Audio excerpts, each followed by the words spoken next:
Lənkəran rayonu Biləçər kənd sakini Əliyev Kamil İsaoğlu. Biz bu kənddə, mən demək olar ki, özüm başda yaşayıram, mütəmadi gəlib gedirəm kəndə. Bu gün də toyla bağlı gəlmişik, xeyir işlərlə gəlmişik. Allah bütün hər kəsə xeyir işlər qismət eləsin. Bu yolla bağlı bir neçə yerdə mən öz rəyimi mən də bildirmişəm, yazmışam sosial Hansı şəbəkələrdə. çətinliklər yaradır bax kənd sakinləri üçün, sürücülər üçün? Çox böyük çətinliklər var. Burada yuxarıda da böyük bir kənd var, yaşayış məntəqəsi var, Biləçər kəndi var.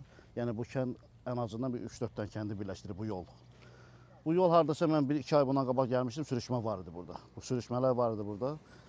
Çox xahiş elədik, çox burada səhv eləmirəmsə bir dəfə də çəkiliş olub burada. Sürüşmənin əhatəsi genişlənir. Əlbəttə çox genişlənib.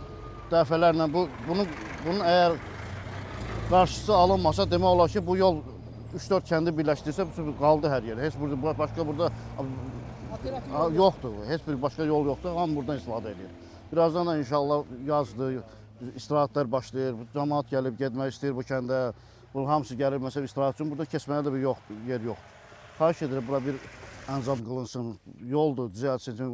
Müvafiq qurumlardan xahiş edirik ki, buna bir əncam qılınsın. Siz də çox sağ olun, gəlir çəkirsiniz. Əliyev İmran Musaoğlu, Daşdadövü kənd sakini. Qardaş, yolumuz pis gündədir, vallahi göz qabağındadır. Qarşı-qarşıya maşın gələndə heç yerə keçmək olmur. Get-gedə də yol sürüşürük, ağac da yaxalıb göz qabağındadır vallahi. Yolumuz pis gündədir. Bir xahiş edirik, bir köməklik edilər sizə bizə. Hansı çətinlik yaradır sürücülər üçün, bax, nabələt sürücülər üçün, yük avtomobilləri də keçir buradan. Burada minik güclə keçir, yük necə keçir bəs? Çətin vəziyyətdə. Lap belə çətindir vəziyyət. Görürsən də qardaş, vallahi nədir? Qarşı-qarşıya mümkün deyil gəlmək.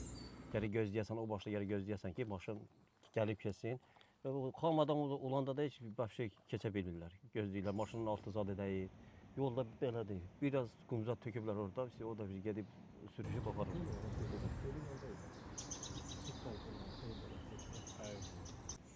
Biz də bura istirahət üçün gəlmişik. Amma bu yolların bərbad olduğu halda yəni istirahət edə bilmirik, yuxarılara çıxa bilmirik.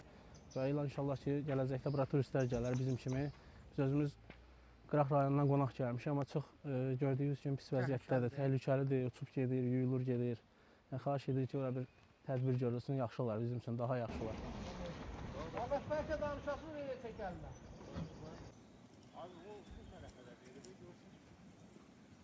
Bu tam gedir.